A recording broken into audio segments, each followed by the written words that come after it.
Bonjour à toutes et à tous. Bonjour.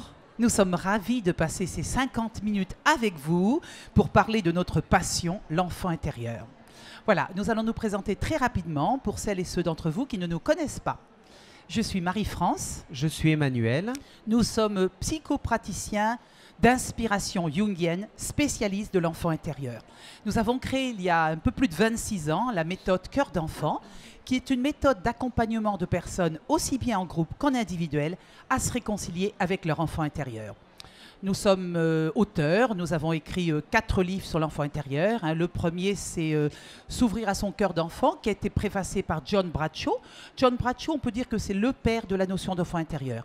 Nous avons écrit aussi Libérez votre enfant intérieur, J'arrête d'avoir peur, le sujet de la conférence, qui a été traduit en plusieurs langues, en allemand, en japonais, en grec, en espagnol et je ne sais plus quoi. Et puis le dernier, J'arrête d'être mal dans mon couple, c'est la conférence de demain. Voilà. Nous sommes dans la lignée des travaux d'Alice Miller et de John Bradshaw, je vous l'ai dit. Voilà. Quoi d'autre? Ah oui, si je ne le dis pas, chaque fois des gens nous le demandent à la fin de la conférence. Nous sommes un couple. Nous nous sommes rencontrés il y a 27 ans et nous sommes mariés depuis 20 ans. Voilà. Vous savez tout de nous. Une légende bouddhiste raconte qu'un jour, un moine demanda au Bouddha quel don il aimerait offrir à tous les êtres humains. Le don d'absence de peur, répondit-il immédiatement. Nous avons tous peur, que nous en ayons conscience ou pas. La peur saine préserve notre intégrité et protège la vie. Mais des peurs excessives, le plus souvent souterraines, paralysent nos vies.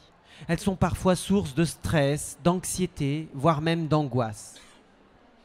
Et bon nombre de personnes ignorent que c'est bien la peur qui se cache derrière certains de leurs comportements ou derrière certaines de leurs croyances. Par exemple, quand je n'imagine pas qu'autre chose est possible, j'ai peur. Quand je pense que je ne suis pas capable, j'ai peur. Quand je suis agressif dans une relation, j'ai peur. Quand je n'exprime pas ce que je pense, ce que je ressens ou ce dont j'ai besoin, j'ai peur.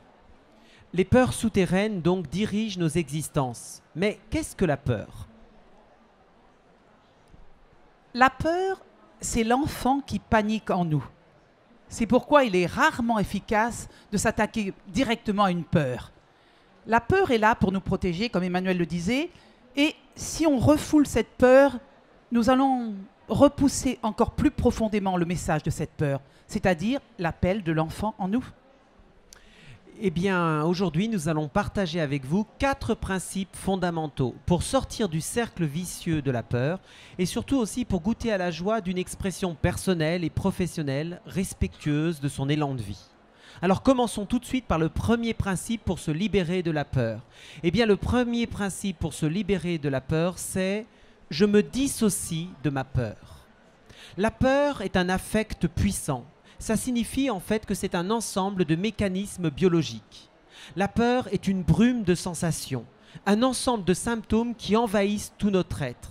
Par exemple, au niveau physiologique, on peut avoir les mains moites, la gorge serrée ou des tensions musculaires. Au niveau comportemental, on peut avoir l'envie de fuir, être agressif ou parfois aussi, tout simplement se sentir paralysé. Au niveau sensitif, on peut avoir des sensations d'oppression, de vertige ou de perte de contrôle. Et puis enfin, au niveau psychologique, la peur peut induire des sentiments de honte, la difficulté à faire des choix ou aussi parfois le fait qu'on se perd dans des scénarios imaginaires. La peur, c'est sans aucun doute l'une des émotions les plus fortes et les plus puissantes en chacun d'entre nous. Pourquoi? Parce que notre corps et notre psyché s'y associent instantanément. Et aussi parce que l'intensité des symptômes de la peur, dont nous n'avons pas toujours forcément conscience, nous fait croire une chose difficile. Elle nous fait croire que la peur nous dit la vérité. Or, il n'en est rien. La peur est juste un signal. Personnellement, ça ne se voit peut-être plus aujourd'hui, mais j'ai longtemps eu peur de parler en public. C'est une peur assez courante. Est-ce qu'il y a des personnes ici qui partagent cette peur de parler en public? Bien sûr.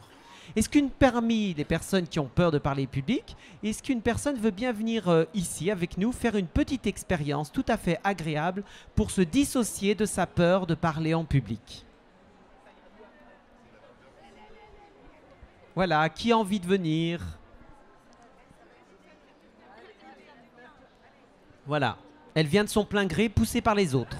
Alors, Une volontaire nommée d'office. ce qui rajoute des peurs. Alors voilà, là elle est fin prête pour l'exercice. Alors, votre prénom? Angélique. Ah, la bien nommée. Très bien, Angélique.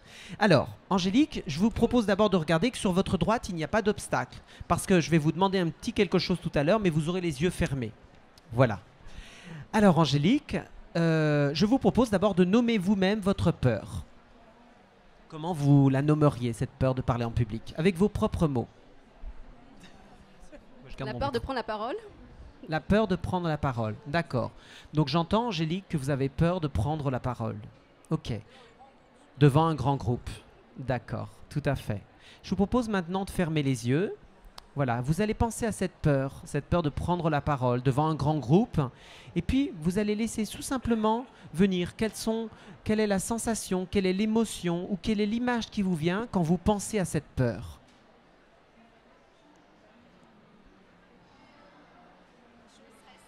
Oui, stress. Vous montrez le niveau de votre poitrine. Qu'est-ce que ça fait à ce niveau-là? Le cœur qui bat de plus en plus fort.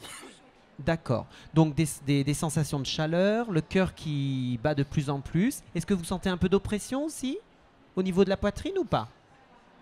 Un petit peu d'oppression. D'accord, très bien. Alors, toujours en gardant les yeux fermés, vous ne les rouvrirez que quand je vous le dirai, Angélique. Maintenant, je vais vous proposer de prendre 3 grandes respirations. Voilà, vous inspirez profondément, puis vous expirez profondément. Vous inspirez profondément et vous expirez profondément. Et à l'issue de ces 3 respirations, vous allez dire à voix haute, toujours en gardant les yeux fermés, « Seule une partie de moi a peur de parler en groupe, devant un grand groupe. » Et vous allez faire aussitôt un pas sur votre droite et vous serez à l'écoute de ce qui va devenir, enfin ce qui est être différent à l'intérieur de vous. Allez-y, quand vous le sentez. Voilà, vous le dites à voix haute, seule une partie de moi a peur de parler devant un grand groupe et vous faites un pas sur votre droite. Voilà, qu'est-ce qui est différent maintenant? Quelle sensation, quelle image ou quelle émotion est présente?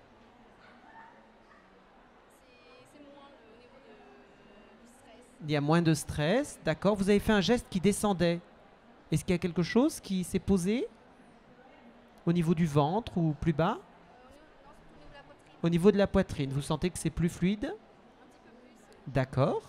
Est-ce qu'il y a une autre sensation, une autre image qui vous vient? Non. D'accord. Eh bien, vous pouvez rouvrir les yeux. Merci Angélique. Voilà, merci. Angélique a commencé à se dissocier de sa peur de parler devant un groupe. Merci. Même si notre peur nous tente de nous faire croire le contraire, nous ne sommes pas l'émotion de peur. Seule une partie de notre être a peur. Et le fait de se dire à voix haute, seule une partie de moi a peur, nous dissocie de l'émotion. Hein? La petite pratique qu'on vient de faire, on la développe beaucoup plus dans notre livre et elle est le résultat des dernières recherches sur le cerveau et sur la peur. J'aimerais maintenant vous confier une de mes peurs. Une peur qui m'a bien embêtée pendant au moins 5 ans, qui est de moins en moins là, mais elle peut ressurgir, hein, donc elle n'est pas à 100% partie. C'est la peur du bruit, ou plutôt la peur qu'il y ait du bruit, ce qui est différent. Spécialement la nuit dans ma chambre à coucher, quand j'entends un bruit extérieur, je me sens insécurisée. Tout de suite, il y a un sentiment d'insécurité. Je me sens envahie. C'est comme une intrusion dans mon intimité. Dans mon enfance, je n'ai jamais eu de chambre à moi, pas avant 18 ans. Jusqu'à 7 ans, je dormais dans la chambre de mes parents. Puis après, j'ai dormi dans le salon. Et après, dans la salle à manger où tout le monde passait. Donc, dans mon enfance, tous ces événements que j'avais cru anodins, quand j'ai commencé à travailler sur moi, je me suis rendu compte que ces événements avaient créé des peurs en moi, des manques. Alors, quand je commence à avoir peur, j'écoute pas les symptômes. Je me dis, qu'est-ce qui se passe? Et là, je sens bien que c'est la petite Marie-France qui appelle. et qui est insécurisé. Ces événements l'ont blessé, ont créé des peurs, des carences. Alors tout de suite, je l'écoute et je la rassure. Je lui dis, parce que ce que j'entends, c'est « personne ne s'occupe de moi ». Je suis toute seule et personne ne s'occupe de moi. Je l'écoute et je lui murmure à l'oreille avec mon cœur « Petite, je suis là et je vais m'occuper de toi ». Et très rapidement, ma peur, qui est un sentiment d'insécurité, disparaît. Nos peurs ne disent pas la vérité. Mais en se dissociant de la peur, eh bien cela nous offre une opportunité. L'opportunité d'éclairer davantage notre histoire et de découvrir nos besoins oubliés. Nous avons donc élaboré là un petit peu un aperçu du premier principe. Et maintenant, nous allons passer au deuxième principe. Le deuxième principe, c'est un principe universel dont nous ne prenons pas suffisamment conscience alors qu'il est essentiel, surtout quand il s'agit des peurs. Il s'agit du deuxième principe pour se libérer de la peur, c'est « je respire ». Fritz Perls, célèbre psychothérapeute et inventeur de la Gestalt-thérapie, affirmait « La peur, c'est l'excitation sans la respiration ». Quand on a peur, on se comprime complètement. Et ce sont tous nos élans de vie qui se compriment. La peur modifie nos sensations et nos perceptions.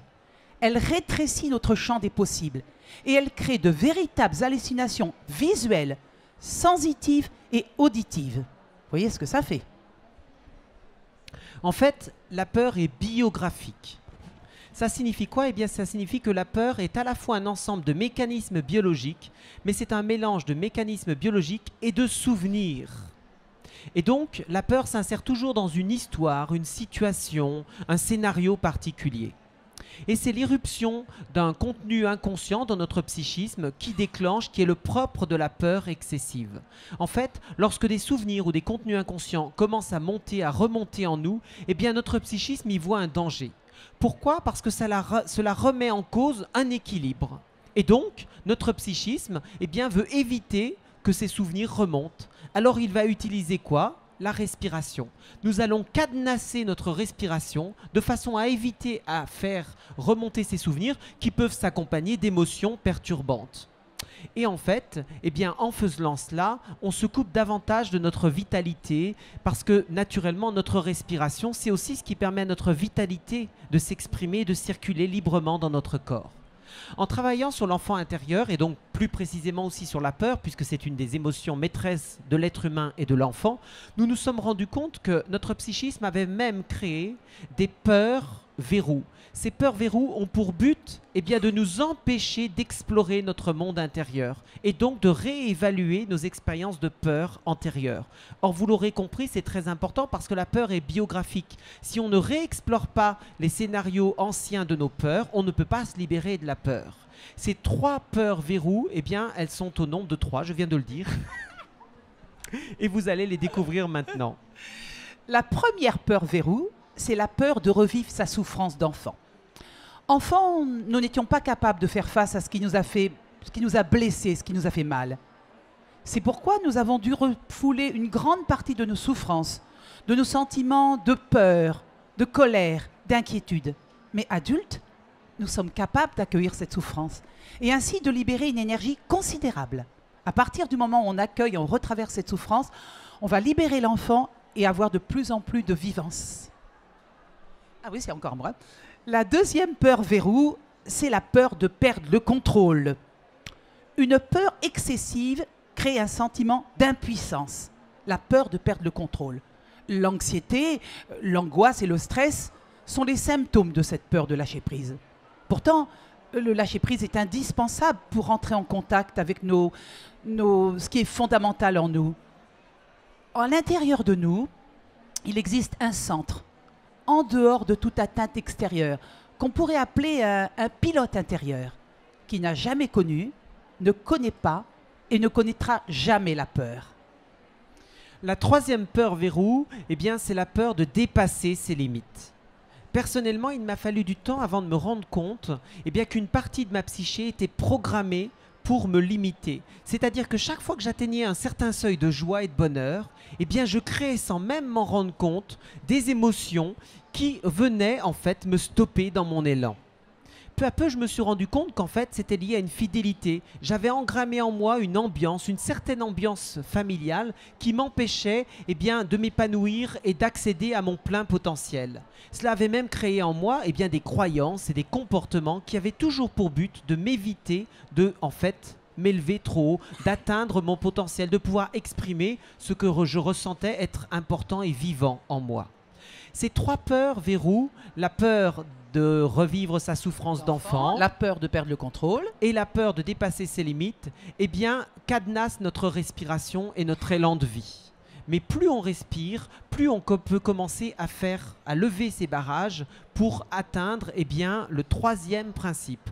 Le 3e principe pour être pleinement soi, eh bien, c'est je communique avec ma peur.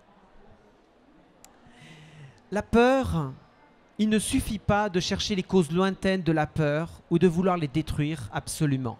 Il ne faut jamais oublier une chose pourtant simple mais fondamentale, c'est que la peur est une émotion vivante. Elle a sa place dans notre système intérieur. La peur est systémique. Ça signifie quoi? Ça signifie que lorsque nous avons peur, et même si cette peur nous limite ou nous paralyse, eh bien notre psyché y voit une réponse adaptée face à un prétendu danger. Cela signifie en fait donc que nous avons besoin d'accueillir nos peurs plutôt que de vouloir absolument les repousser. C'est une façon d'apprendre à accueillir les différentes parties en soi, de devenir un leader bienveillant et compatissant pour ce qui a besoin d'être reconnu et validé en soi. Personnellement, j'ai vécu une de ces expériences où il m'a fallu traverser une de mes peurs. Et je vais vous en parler aujourd'hui parce que si je n'avais pas ce jour-là précis traversé cette peur, je ne serais sans doute pas ici aujourd'hui. C'est une de mes expériences qui est arrivée lorsque j'ai rencontré Marie-France, il y a donc plus de 26 ans. Lorsque nous nous sommes rencontrés, lorsque j'ai rencontré Marie-France, j'ai tout de suite vu en elle des qualités, les qualités que je trouvais essentielles chez une femme et surtout les qualités que je sentais essentielles pour vivre une relation amoureuse. Alors peu à peu, eh bien, nous nous sommes rapprochés l'un de l'autre. Et puis un jour, eh bien, nous étions de plus en plus proches. Marie-France m'a proposé de partir, aller nous promener dans un grand parc avec de grands arbres, je me souviens. Et voilà ce qui s'est passé. Alors, ce qu'il faut que je vous dise d'abord, c'est qu'il était très timide. Et moi, on était dans un stage de développement personnel, tous les 2 stagiaires. Et au début, je n'avais pas remarqué, il était très jeune, donc je n'avais pas fait attention. Et puis, peu à peu, je voyais qu'il était toujours derrière moi ou toujours à côté de moi. Je me suis dit, c'est bizarre. Puis au bout d'un moment, je me suis dit, mais il est amoureux de moi ou quoi? C'était de plus en plus fort. Et puis, moi, je commençais quand même aussi à le trouver très attirant et intéressant et tout, quoi. Et puis, le stage allait se terminer et il ne se déclarait pas. Il disait rien. Je me suis dit, oh là là, je ne veux pas passer à côté de ça. Il est tellement timide qu'on va passer à côté de quelque chose que je sentais très beau. Je me suis dit, il faut que j'y aille, mais il ne faut pas que je les farouche. Alors voilà, donc on va se promener dans ce parc et voilà ce qui s'est passé. Je ne change pas un mot de ce qui s'est passé. Emmanuel, j'aimerais avoir une relation plus privilégiée avec toi. Si tu es d'accord, bien sûr. Hein. Là, j'ai senti mon corps se pétrifier de peur. Et j'ai balbutié, mais c'est déjà le cas. Oui, mais j'aimerais que nous soyons encore plus proches. Je ressens quelque chose de fort entre nous et j'aimerais que nous partagions encore plus. Si tu es d'accord, bien sûr. Hein. Non, non, ça me convient comme ça. Non, merci. Je suis partie, mais vexée, mais furieuse de m'être trompée à ce point-là. Ce gamin-là, ce jeune qui me court après, et tout d'un coup, il dit que ça ne l'intéresse pas. J'étais folle, là, folle. Hein. Je vois Marie-France s'éloigner, visiblement furieuse. Et moi, je reste seule et je suis très très mal. Je suis très très mal parce que je viens de dire non alors que j'entends en moi une voix qui hurle oui. Je ne comprends pas ce qui se passe. Et peu à peu, je sens en fait eh bien, plein d'émotions qui remontent, de la tristesse, de la colère, plein de choses. Et puis j'entends des voix en moi, des voix comme des messages très anciens. Tu n'as pas le droit d'être heureux, tu n'es pas digne d'être aimé. Pourquoi serais-tu heureux alors que ta mère est tout le temps malade? Et puis tous ces messages deviennent de plus en plus douloureux. Et peu à peu, en traversant, en descendant de plus en plus en moi, j'ai senti des larmes couler sur mon visage. Et là, j'ai senti que c'était un enfant en moi qui pleurait. C'était le petit Emmanuel de 7 ans qui pleurait. Je commençais à le sentir, à le voir. La seule chose que j'étais capable de faire à cet instant, c'était de le prendre dans mes bras. Et puis j'ai pleuré avec lui. J'ai pleuré longtemps.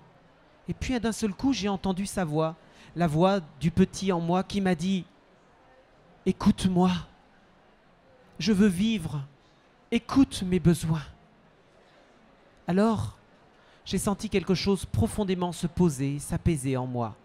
Et je suis retourné voir Marie-France. Et je lui ai dit « Marie-France, Marie-France, je voulais te dire que derrière mon nom, il y a un immense oui. » Et c'est sur ces mots qu'a débuté notre histoire d'amour. On n'a pas changé un mot de l'histoire. Hein.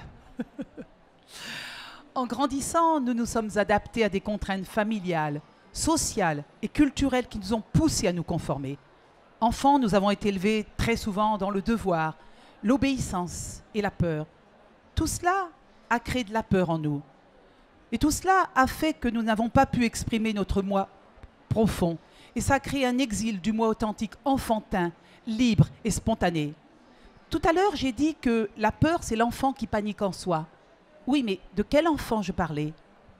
De l'enfant adapté, qui vit dans la survie, dans la compétition et dans la peur. Et ces peurs, on crée des peurs relationnelles qui nous empêchent d'avoir l'audace d'être nous. 3 peurs relationnelles.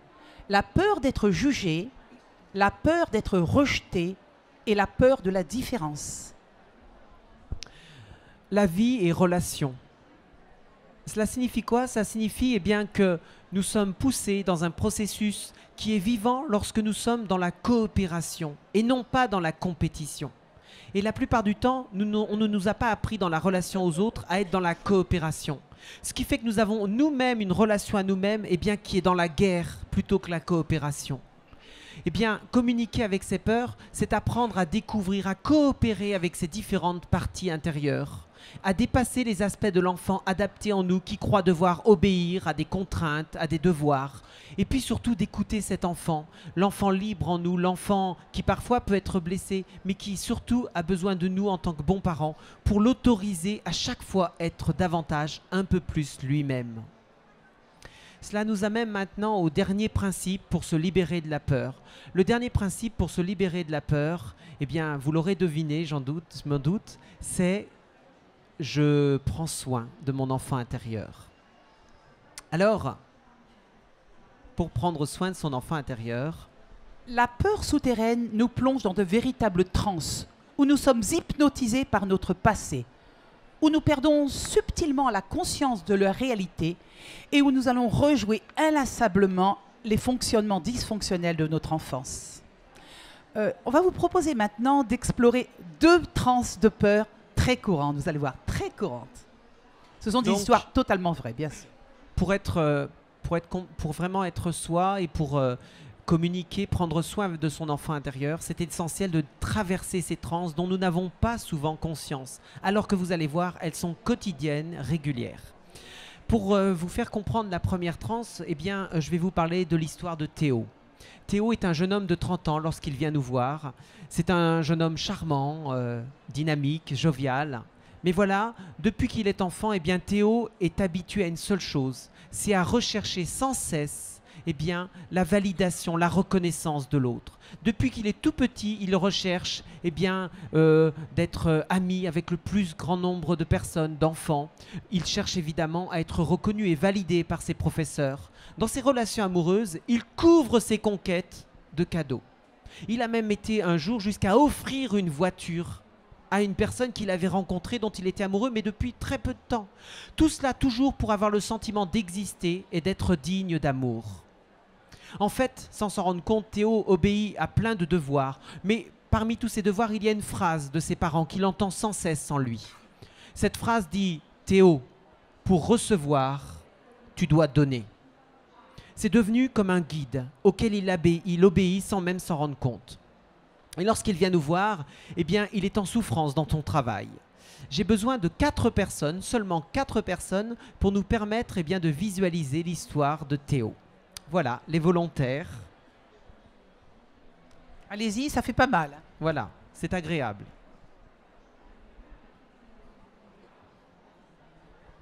Voilà, une dernière personne, merci. Voilà. Alors, je vais demander aux 2 personnes qui sont le plus sur le côté de s'éloigner un petit peu pour le moment. Je vais m'occuper juste des 2 personnes au centre. Merci. Voici Théo, le jeune homme dont je vous parlais. Autant dire que dans son entreprise, tout le monde l'adore. Il est jovial, souriant, mais alors surtout, serviable au possible. Dès qu'on lui demande quelque chose, il dit toujours « oui ». Personne ne se reconnaît. Non. Alors, ce matin-là, eh bien, Théo se retrouve face à son patron. Vous faites le patron de Théo. Et le patron de Théo, eh bien, vient tout simplement lui demander une tâche supplémentaire qui n'était pas prévue pour cette journée. Et Théo sait déjà qu'en acceptant, il va rentrer très très tard chez lui. Seulement, ça lui pose un problème. Car il se trouve que ce soir-là, Théo a prévu de voir une de ses amies très chères. Et c'est une femme qu'il n'a pas revue depuis très très longtemps. C'est donc un rendez-vous qui le tient vraiment à cœur. Et donc, en apparence, on a 2 adultes. Et lorsque le patron demande à Théo cela, eh bien Théo, lui, sans même s'en rendre compte, eh bien, n'est plus tout à fait présent. C'est un petit Théo de 8 ans qui prend sa place. Vous allez vous placer devant Théo adulte. Voilà. Et le petit Théo de 8 ans, il ne voit plus du tout son patron. Il voit qui? Son père, évidemment. Voilà. Et lorsque le patron de Théo lui demande de se faire ce travail supplémentaire, c'est le petit de 8 ans qui croit entendre son père. Et il croit entendre son père qui lui dit « Théo, cesse d'être égoïste. On a besoin de toi. Et tu sais bien que pour recevoir, il faut... » Là, vous n'êtes pas très enthousiaste. Hein. On le refait là, parce qu'on est filmé en plus. Et donc, il entend lui, son père qui parle. Et tu sais bien, Théo, que pour recevoir, il faut... Voilà. Et donc, c'est une transe eh bien, que Théo vit régulièrement. Il commence à se rendre compte que la plupart du temps, il dit oui et que ça n'est pas juste pour lui. Il s'oublie de plus en plus, ce qui, évidemment, ne favorise pas son sentiment d'être reconnu et digne d'être aimé. Alors en fait, ce que Théo a découvert petit à petit, c'est qu'il y avait dans son passé un enfant qui, lui, n'avait toujours pas été validé, reconnu. J'ai besoin d'une dernière personne pour représenter le petit Théo. Allez, vous allez vous placer ici, derrière. Et en fait, eh bien, le petit Théo, le vrai petit Théo, lui, celui que le grand n'arrive pas à entendre, c'est un petit Théo qui est très triste. Et qui a le cœur qui se serre chaque fois qu'il entend qu'on a le devoir d'aimer l'autre ou de rendre service à l'autre pour espérer être aimé. Et pourquoi ce petit Théo est en souffrance? Eh bien parce que le devoir tue le sentiment naturel chez l'enfant. Alors le grand Théo, il a appris petit à petit à se retourner et à regarder ce petit Théo qu'il n'entendait pas au début. Mais peu à peu, à l'entendant, il a vraiment commencé à ressentir que c'était lui qui ne se sentait pas reconnu. C'était lui qui n'était jamais validé. Alors le grand, eh bien, peu à peu, l'a pris dans ses bras et a vraiment appris à lui dire qu'il était important à ses yeux.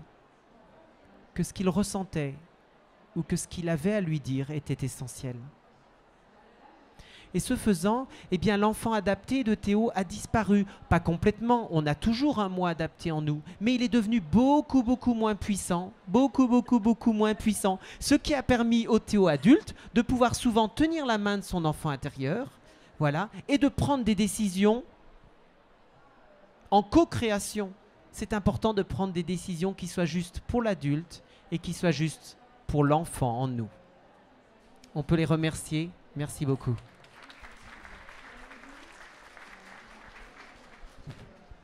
Cette transe de peur très courante est la régression. La régression, c'est quand adulte, on redevient comme un petit enfant face à une personne ou à une situation particulière. On perd la capacité d'être présent ici et maintenant et on retourne ailleurs dans le passé. Théo a changé de vie. Théo, en commençant à s'occuper de son enfant intérieur, a pu lui dire que les devoirs, c'était fini. Et il a retrouvé ses propres élans. Il a changé de travail et maintenant il est devenu un formateur en communication très apprécié. On a juste changé le prénom, mais tout est vrai. Voilà. On va maintenant vous raconter, pour aborder une deuxième transe, une autre transe de peur, vous parler de l'histoire d'une autre personne qu'on va appeler Zoya. Zoya est une jeune femme charmante. Elle est dynamique, très très vivante. Seulement voilà, Zoya a une histoire très douloureuse. Elle est l'avant-dernière d'une famille de 14 enfants. Et en fait, toute son enfance, on prenait peu soin d'elle. On lui parlait quasiment jamais. Sa mère, les rares fois où elle lui parlait, c'était pour la comparer à son frère ou pour lui hurler dessus. La petite fille, la dernière, c'est-à-dire sa sœur, n'a pas survécu à l'ambiance particulièrement violente de ce système et a mis fin à ses jours en se suicidant. Et sa mère a continué à reprocher à Zoya ce fait-là. Elle lui disait « c'est toi qui as tué ta sœur ». Autant vous dire que Zoya avait de grandes souffrances quand elle est arrivée nous voir. Mais au départ, en fait, Zoya, eh bien, s'était suradaptée. Et finalement, elle était tout le temps dans cette survivance et elle était apparemment une fille heureuse. Seulement à l'intérieur, il y avait quelque chose de très douloureux. Et ce qui l'a en fait alerté, c'était le niveau, le seuil des peurs qui augmentait de plus en plus en elle. Pour découvrir l'histoire de Zoya, j'ai besoin de 6 personnes, s'il vous plaît. 6 personnes volontaires pour découvrir l'histoire de Zoya. Voilà, merci. Alors il faut vous dire, pendant que les 6 personnes arrivent, que Zoya a fait des études brillantes et qu'elle travaille dans une très grande entreprise. Allez-y, voilà, si vous avez des amis, vous avez le droit de les dénoncer pour qu'ils viennent. Voilà, comme ça nous permet, pardon. Zoya, elle a une 30aine d'années. Voilà. Alors, on a combien? Oh, ben, on a 5 personnes, une dernière personne. Voilà, qui veut venir? Merci beaucoup. Non, elle vient pas. C'est juste pour se cacher, pour téléphoner. Ah, pour prendre des photos. Merci. Alors, on va garder les 2 personnes du centre, ici. Les autres, vous allez vous mettre sur le côté pour l'instant. Voilà Zoya, la jeune femme dont je vous parlais. Et puis Zoya, tu vas te mettre en face d'une de tes collègues. Ce jour-là, sa collègue de travail vient la voir. Et sa collègue est complètement angoissée. Elle vient d'apprendre qu'il y a des restrictions de budget et qu'il y a des postes qui vont sauter. Elle arrive pour voir Zoya en disant qu'évidemment, on ne sait pas qui va perdre son emploi. Elle arrive avec énormément de peur. On va demander à madame, voilà, de s'approcher. Vous allez vous mettre à côté de la collègue. C'est la peur de sa collègue. Or, il faut savoir une chose, c'est que la peur est contaminante. Si vous vivez au milieu de personnes qui ont peur, vous allez avoir peur. Et lorsqu'on est enfant et qu'on a des parents très très angoissés, il y a beaucoup de chances pour que on soit même très angoissé et qu'on ait des peurs. Du coup, par contamination, Zoya, qui était plutôt bien aujourd'hui, elle commence à avoir peur. Vous allez faire la peur de Zoya. Et Zoya a de plus en plus peur. Et là, d'un seul coup, sans même s'en rendre compte, elle perd le contact avec sa collègue et elle commence à s'imaginer quelque chose. On va vous demander de vous mettre devant Zoya en la regardant. C'est son scénario imaginaire. Je prends un peu de hauteur. En fait, Zoya, en entendant cette nouvelle et en ayant peur, elle commence à imaginer un scénario. Et en fait, Zoya cache un manque d'estime profond en elle. Et donc, évidemment, qu'est-ce qu'elle commence à imaginer? Eh bien, elle commence à imaginer que ça y est, elle va être découverte. Elle se sent toujours en imposture. On a beau lui dire que c'est une employée modèle et qu'elle est vraiment efficace dans son travail, en réalité, une partie d'elle n'y croit pas. Elle se sent en imposture, elle a honte. Et donc, son scénario commence à lui dire qu'évidemment, on va se rendre compte qu'elle n'est pas bonne dans son travail. Et donc, qu'elle va faire partie de la charrette, elle va être licenciée. Mais le scénario ne s'arrête pas là, car Zoya commence à imaginer qu'elle va perdre son emploi. Comme évidemment, elle n'a pas beaucoup de compétences, croit-elle, elle ne va pas réussir à retrouver un emploi. Elle ne pourra plus payer son loyer. Et ainsi, elle imagine qu'elle va terminer sous les ponts, clocharde. C'est sa principale peur qui d'un seul coup émerge. J'ai besoin maintenant d'une autre personne. Voilà, exactement, merci. Qui va se mettre juste derrière Zoya. Et en fait, ce que Zoya ne se rende pas compte, que ce scénario imaginaire, sans même qu'elle s'en rende compte, est en train de recréer une ambiance qui rappelle ce qu'elle a pu vivre lorsqu'elle était enfant. Ici, on a le passé de Zoya. Elle a son passé tout le temps dans le dos, qui la poursuit tout le temps. Et lorsqu'elle a peur, elle ne se rend pas compte. Mais Zoya, eh bien, puise dans son passé des émotions, des ambiances douloureuses qu'elle projette dans le futur, dans des scénarios imaginaires. Et voilà ce qui se passe. Alors, c'est un peu compliqué. C'est un peu technique parce que j'ai pas... Merci. Zoya, eh bien, regarde son passé et invente son futur. Elle puise dans son passé et elle invente son futur. Lors d'une séance très importante en psychothérapie individuelle, Zoya a accepté depuis d'aller au fond de ce passé. Parce qu'en fait, il y avait tellement eu de souffrance dans son enfance qu'elle ne voulait pas y aller. Elle avait vraiment peur de revivre cette souffrance d'enfant. J'ai besoin de quelqu'un pour représenter la petite Zoya intérieure. Qui veut venir? Ah bah voilà, je savais que vous alliez venir. Vous allez vous placer derrière le passé. Et en fait, Zoya a accepté d'affronter ce passé, de le regarder en face. Voilà, Zoya, elle va se retourner, elle va regarder son passé. Et dans son passé, à un moment donné, elle va trouver une petite. Et cette petite, le passé va s'éloigner. Voilà, vous allez vous reculer. Cette petite, elle va la retrouver en dessous d'un escalier. C'est là où la petite Zoya souvent allait se réfugier, terrorisée par les cris, les hurlements. Et au début, c'était presque insoutenable. Quand elle a vu cette petite, elle m'a dit « Je ne peux pas, c'est trop dur, c'est trop dur ». En fait, elle était hypnotisée par les violences familiales. Elle voyait son père, sa mère qui hurlaient.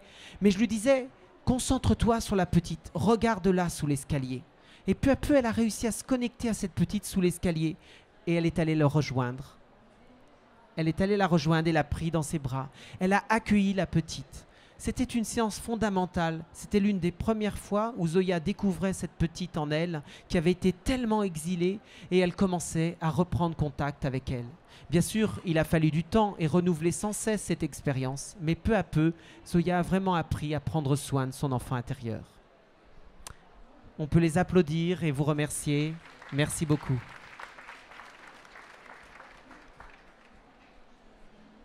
Cette transe de peur s'appelle la futurisation. La futurisation, c'est quand on transfère le passé dans le futur en imaginant souvent le pire. C'est le cas de Zoya. Ou un futur irréaliste et idéalisé. Tout ça, c'est une vaine tentative pour réparer son passé. Zoya a changé. Elle est devenue de plus en plus dynamique et appréciée dans son travail. Elle a même créé un projet pour venir en aide, pour apporter du réconfort aux enfants dans les hôpitaux. Et son entreprise a validé et financé son projet. Voilà comment plus nous serons chacun d'entre nous en contact avec notre enfant intérieur, et plus donc du coup nous serons des personnes qui allons apporter quelque chose de différent à ce monde qui en a bien besoin. Eh bien, la peur, on pourrait dire que la peur, c'est la maîtresse du temps. Pourquoi? Parce que sous l'emprise de la peur, eh bien, nous ne sommes plus réellement dans le temps présent. Nous ne sommes plus réellement en contact avec les situations ou les personnes qui sont devant nous. Nous régressons, nous futurisons. Nous n'arrivons pas en fait à évaluer ce qui se joue réellement devant nous. C'est pourquoi la plupart des réponses à nos peurs sont de mauvaises réponses. Mais plus on prend soin de l'enfant en soi, eh bien plus on fait les bons choix pour les bonnes raisons et au bon moment. Et moi je me dis que peut-être ce serait le moment maintenant eh bien, de faire l'expérience de prendre soin de votre enfant intérieur. Vous êtes prêts? Prête? Alors, je vous propose de décroiser les jambes, les bras, de vous mettre droite, de fermer les yeux et de vous concentrer sur votre respiration. On y va. Voilà. Tu as les yeux fermés. Tout va bien. Tu es en totale sécurité. Je vais décompter de 10 à 1. Je vais décompter de 10 à 1. Et à 1, tu seras calme, tranquille, détendu. 10, 9, 8, tout va bien. 7, 6, 5, tu es en totale sécurité. 4, 3, tu es de plus en plus détendu. 2, 1, Voilà, tu es calme, tranquille, détendu, tout va bien. Maintenant, je vais nommer chaque partie de ton corps en commençant par tes pieds. Et quand tu entendras nommer cette partie, tu la détendras tout simplement. Détends tes pieds, les plantes de tes pieds, tes orteils. Voilà, tes pieds sont détendus.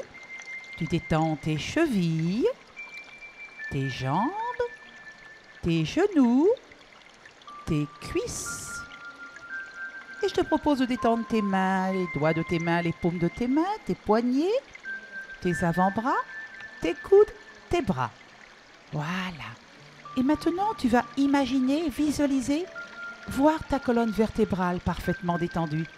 Calme, tranquille. Depuis le coccyx, le sacrum, les lombaires, les dorsales et les cervicales. Voilà. Et ta tête est bien dans le prolongement de ta colonne. Tu es bien axé, bien centré. Et maintenant, tu vas détendre tous tes organes internes. Cœur, foie, estomac, tous les autres. Voilà. Tu détends ta poitrine, tes épaules. Tu détends ta gorge, tu ouvres légèrement ta mâchoire, ta bouche est détendue.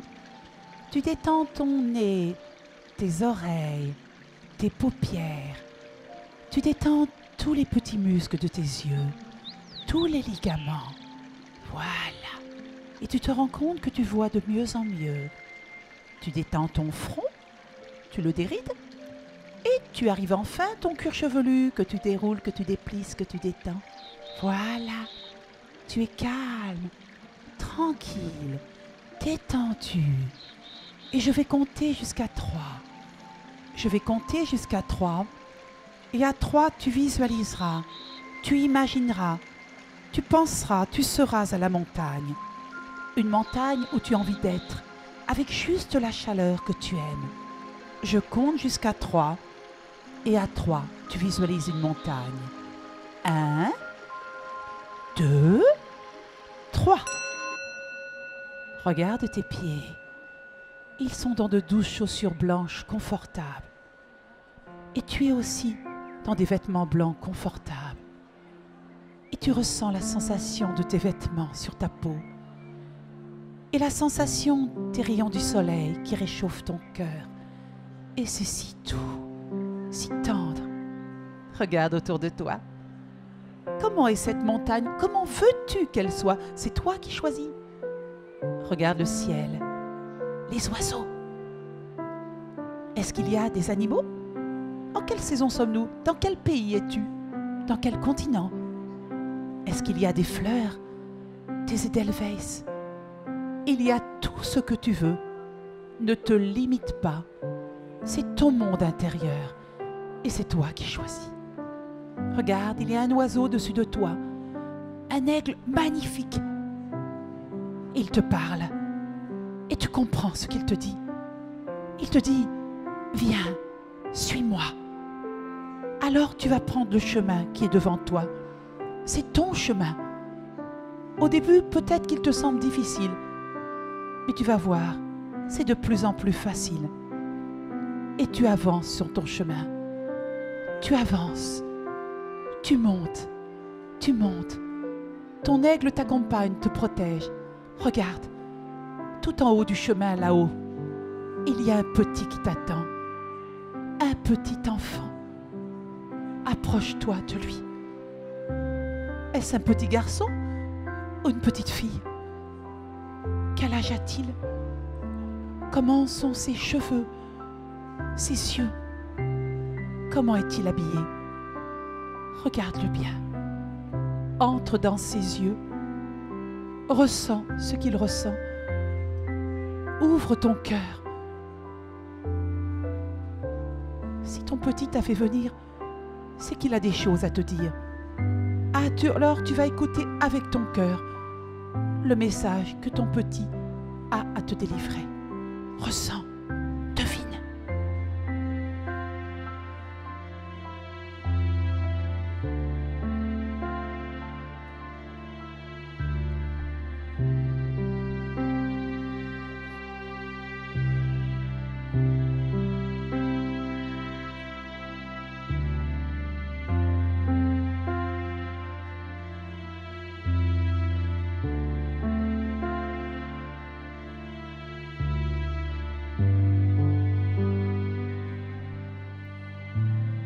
De quoi ton enfant a besoin pour ne plus avoir peur? De quoi a-t-il besoin? Écoute, ressens. Il est en train de te dire de quoi il a besoin pour ne plus avoir peur. Il a besoin du grand. Il a besoin de toi.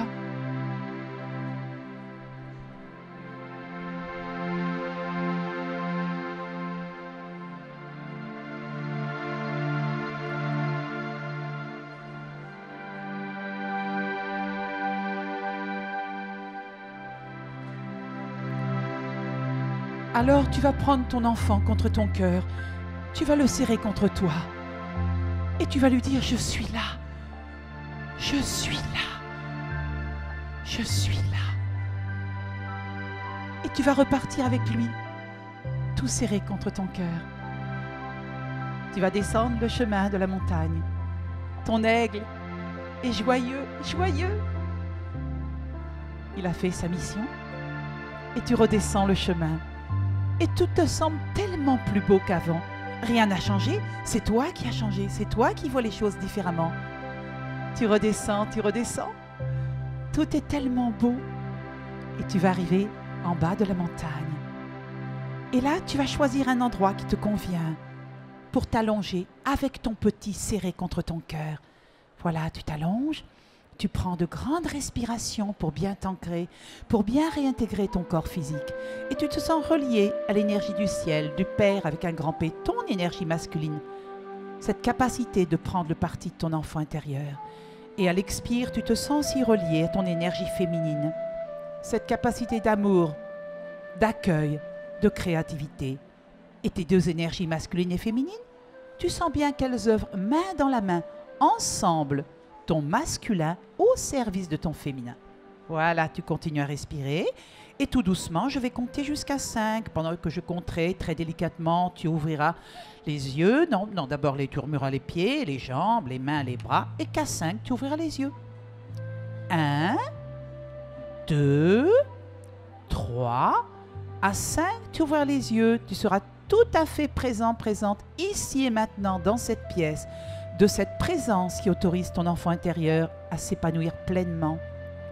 4, 5. Tu as les yeux ouverts.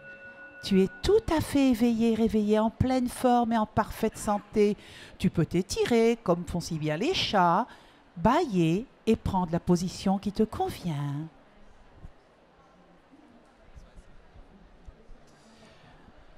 La peur excessive naît dans la famille, se développe à l'école et prospère aujourd'hui dans le monde professionnel. Adultes, nous avons trop souvent l'habitude de fonctionner en enfant adapté, c'est-à-dire toujours en compétition, soit en niant, en sous-évaluant l'importance de nos émotions, ou parfois aussi en tentant de prendre le pouvoir sur l'autre, ou d'exiger ce qui nous a manqué dans notre enfance chez l'autre. En fait, ce sont les sentiments non exprimés, les besoins non comblés et les situations non digérées du passé qui sont le terreau des peurs excessives. Pour que notre peur devienne un allié, nous avons besoin de retrouver cet enfant qui vit en nous. Ce qui éclaire les paroles du sage Krishnamurti qui disait « Une des causes majeures de la peur, c'est le refus de nous voir tels que nous sommes profondément. » Merci pour votre écoute.